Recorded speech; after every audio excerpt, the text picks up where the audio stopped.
Well, we're a bit late, so shall I start? I've got an excuse to talk about myself because both Claudia's autobiography, and mine are both omitted for some strange Freudian reason. So I did a PhD at the Warburg, but I almost did a PhD with Francis Yates because Joe Trapp, who ended up supervising me very brilliantly and tolerantly, initially sent me to Francis Yates. And I wanted to do the Catholic Earl of Arundel, but I hadn't mentioned him yet. I didn't know about her considering herself an English Catholic. But there was some possibility of me doing Henry, Prince of Wales, a long time before Roy Strong and Tim Wilkes. But I mentioned at one point in this interview with Francis Yates, I mentioned Henry, Prince of Wales as a Calvinist. And she said, "Calvinist? He was a Rosicrucian." And I realised at that point it would be a mistake to continue. So I went back to Joe, and he accepted me. Anyway, we've got two. As I say, Claudia's autobiography is missing, but Felix is almost entirely present. I think the last sentence drops off the page. So I'll do a summary of that anyway. Felix teaches at the University of Siegen. He studied at the Goethe University Frankfurt and received his PhD from the University of Hamburg with a dissertation on literary reflections of scientific thought in early modern London.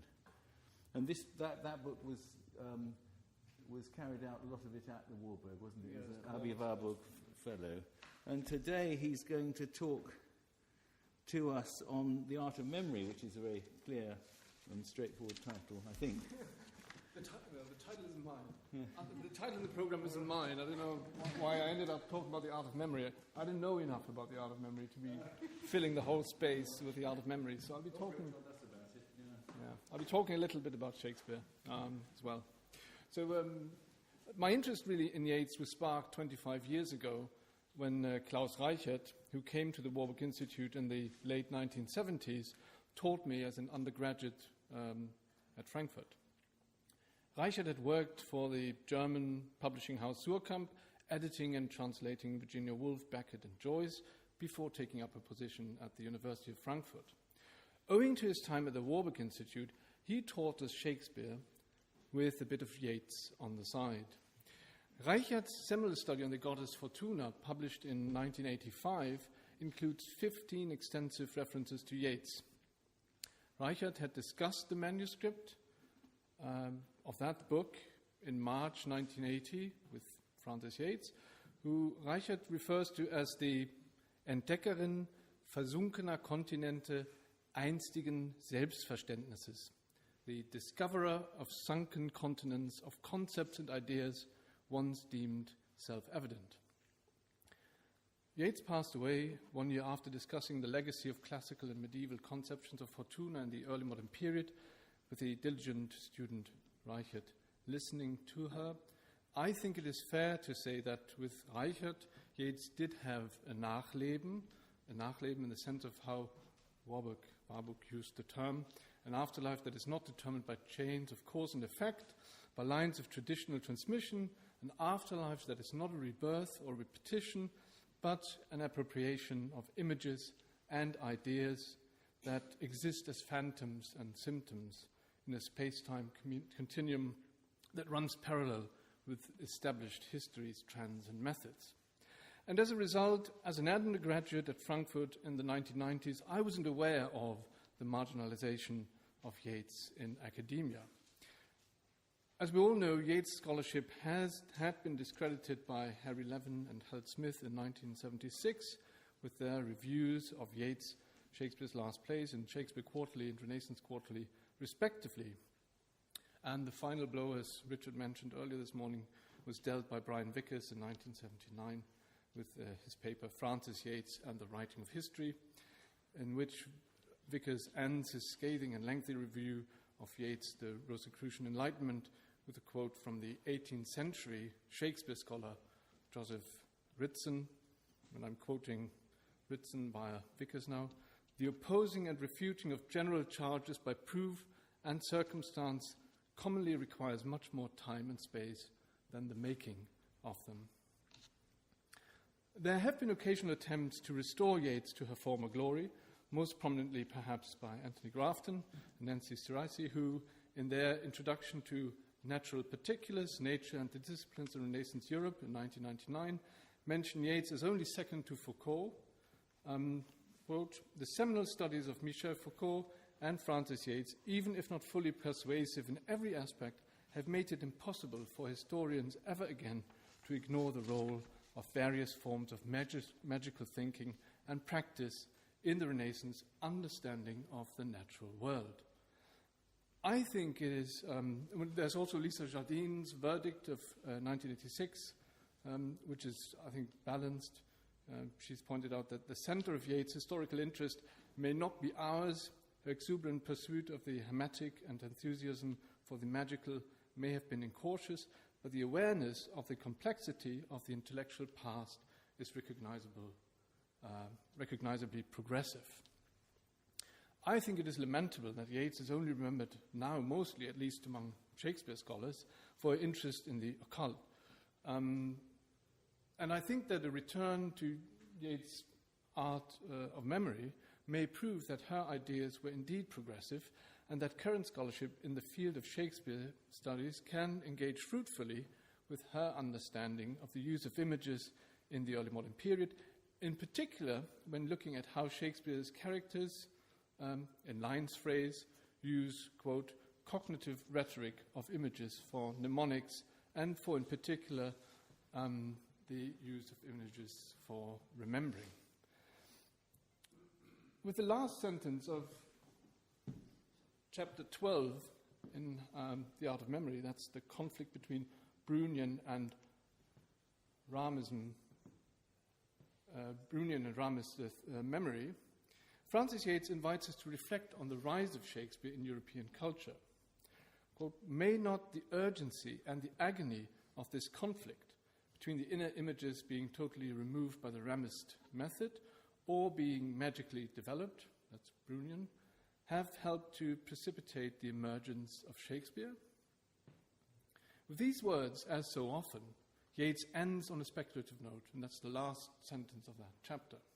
And she invites us to think about Shakespeare's use of images and what this use may tell us about changing notions of the art of memory. And as so often again, Yates does not elaborate on her speculative note. However, without pursuing the question herself, Yates has thus envisaged a research field in Shakespeare studies that has gained currency in the last few years with cognitive approaches to Shakespeare, such as, for example, Raphael Lyne's Shakespeare Rhetoric and Cognition of 2012, from which Yates is completely absent. Well, the study of images in Shakespeare has moved away from Spurgeon's biographical study of 1935 and Clayman's investigation of their dramatic function, 1977.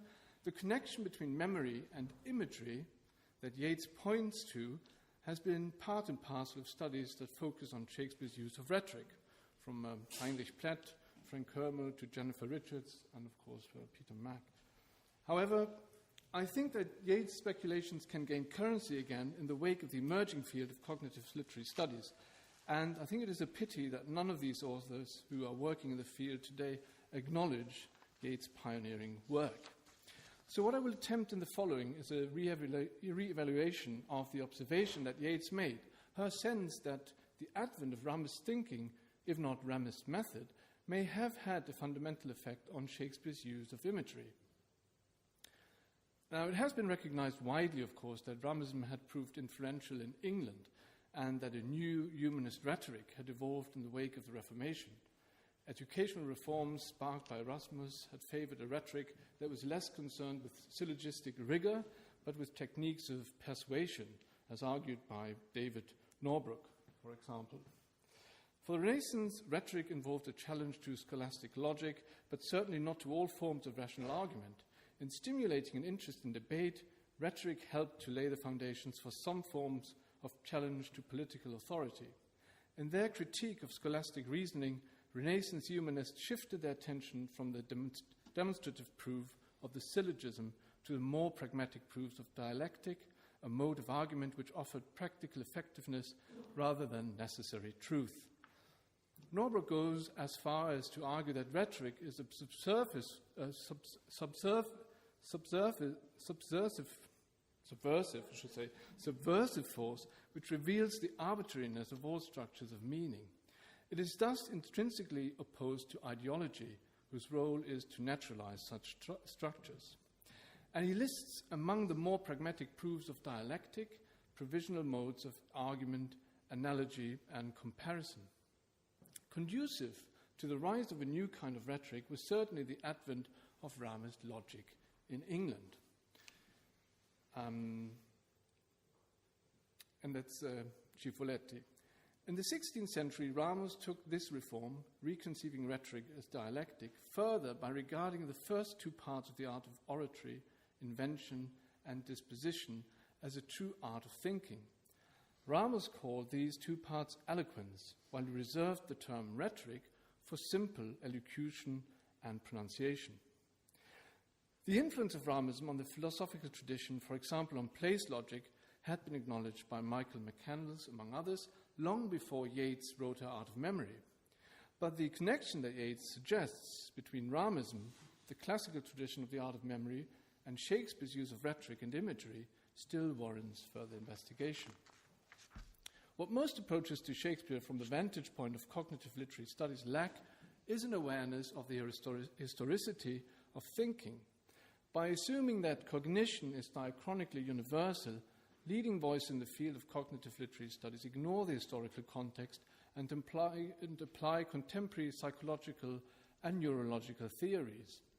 As a result, Shakespeare's texts lose all their specific literary quality, a quality that cannot easily be separated from its Elizabethan or Jacobean cultural background and intellectual framing. Anybody who's taught Shakespeare knows how wide the gap is that separates us from his time in his mode of thinking. Consider the imagery used by the gardener in Richard II when explaining to the Queen that Richard has little or no support among the political elite, while Bolingbroke does. "Pardon me, madam, little joy have I to breathe this news. Yet what I say is true. King Richard, he is in the mighty hold of Bolingbroke. Their fortunes both are weighed. In your lord's scale is nothing but himself, and some few vanities that make him light. But in the balance of great Bolingbroke, besides himself, are all the English peers, and with that odds he weighs King Richard down." One way of explaining the illogical core of that imagery, the fact that Bolingbroke's scale filled with him and all the English peers goes up, while Richard's scale with the king all on his own goes down, is to evoke Fortuna and not Justitia. The scales operate like the wheel of fortune. Bolingbroke rises as Richard falls. Shakespeare thus contracts two semantic fields regardless of their incompatibility. And contemporary audiences would have been able to make sense of the complex metaphor without taking offense that the imagery at its core is irrational, of course. It can be argued that it is the two-bucket well that serves as a source domain here. In fact, that image is evoked in the following scene by Richard himself, who says, "Now is this golden crown like a deep well that owes two buckets, filling one another." Yates, as far as I know, never commented on the garden scene in Richard II, but I suggest that it is possible to read the conflicting imagery as a result of the process that precipitated, in her words, the emergence of Shakespeare as a result of the agony of a conflict between the inner images being totally removed by the Ramist method or being magically developed. Yates' take on how Ramism appropriated the classical art of memory and the Brunian version of it can be summarized thus. Ramus rejects the use of loci and imagines and argues in favor of two modifications. First, that not loci and imagines be used, but dialectical order. This dialectical order is then used to arrange the material from the general to the specific. And second, the art of memory should be stripped of its artificiality so that the architectural, elaborate arrangement of all the parts of the speech is replaced with a natural a natural order that is inherent to the subject matter of the speech. The emergence of Shakespeare is owed, in Yates' view, to the fact that Shakespeare, or Shakespeare's characters perhaps, used Ramist dialectical logic as the frame for their line of thinking, but that then the tradition of loci and imagines erupts from underneath that dialectical plane. In other words, his characters often start out with a dialectical argument, to be a coward or to be an avenger, but as they flesh out their argument with imagery, these neat distinctions and binary oppositions begin to collapse. Strictly speaking, the phenomenon that I'm getting at is not really about memorizing speeches, so I'm not talking about how actors actually memorize their parts.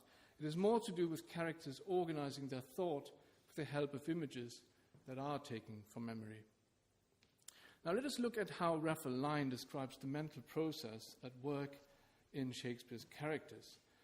One of Line's case studies is Macbeth, and this is how he discusses Macbeth's soliloquy in Act 1, Scene 7, in which the Thane of Cawdor considers and envisions the murder of Duncan.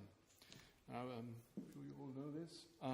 That's the end of that soliloquy, shortly before Lady Macbeth enters. Besides, this Duncan hath borne his faculties so meek, has been so clear in his great office, that his virtues will plead like angels, trumpet-tongued against the deep damnation of his taking off. And pity, like a newborn babe striding the blast, or heaven's cherubim horsed upon the sightless couriers of the air, shall blow the horrid deed in every eye, the tears shall drown the wind.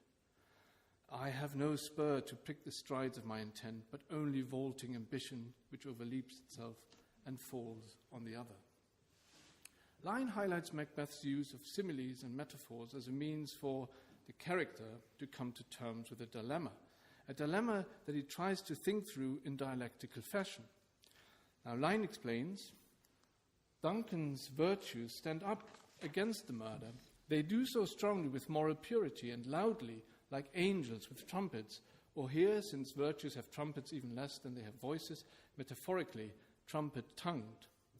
This is a powerful metaphor, but relative to what follows, it is under control.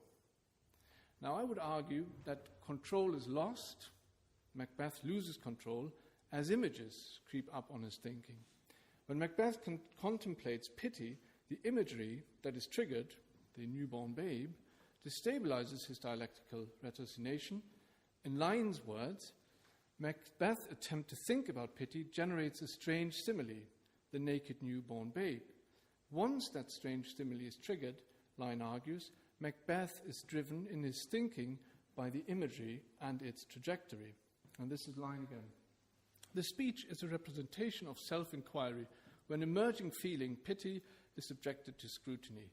This takes the form of the similes and metaphors outlined above, but characterizing them as inwardly functioning rather than outwardly expressive resolves many of the difficulties of explication into an interest in how their failures are discoveries of sorts.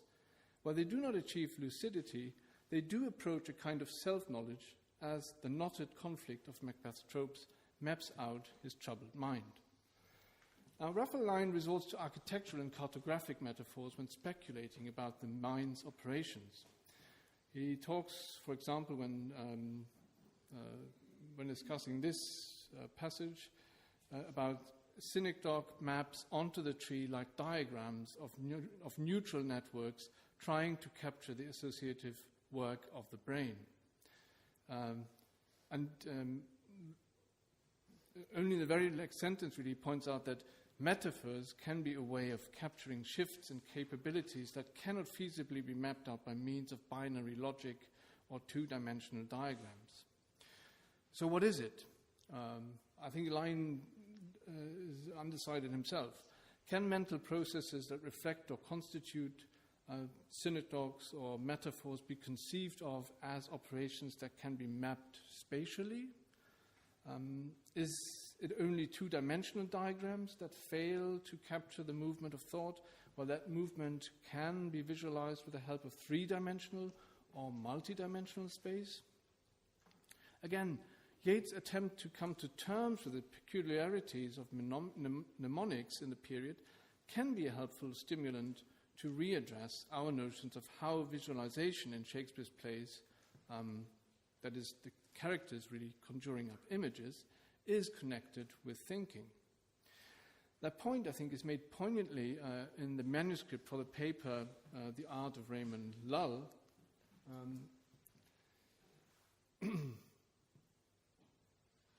which says, memory through places and images is not, for St. Thomas Aquinas, in itself his intellectual argument. It is the way of remembering the already established and thought-out intellectual argument. So did the classical rhetor first think out the argument of his speech and then imprint it on memory through the technique. The Art of Raymond Lull, however, is in itself an intellectual movement. The movements of intellectus in the art are followed by memoria whilst they're being made. I think this sense that the dialectical movement of the intellect is followed by memoria is indeed intriguing. This is exactly what happens, according to Line at least, to the character Macbeth. Yates, unfortunately, only ever gestured towards analyzing what effect Ramism may have had on poets and playwrights like Shakespeare. She did so again in a broadcast for the Canadian Broadcasting Company that was recorded on the 29th of November 1968. Talking here to the general public, she explains, the art of memory may have had an influence on the minds of great thinkers, poets, and artists of past ages, though this is an aspect of its study which is only beginning. It seems that 50 years on, we are still only beginning to unearth some of the treasures that Yates' art of memory has in store. And I think that, that's a note I wish to end on, I think that in our reappraisal of Yates, we should follow Gavin Alexander, who, at the end of his monograph, Writing After Sydney, reminds us that when engaging with literature, the question is not, is it a fact, but is it true? Thank you.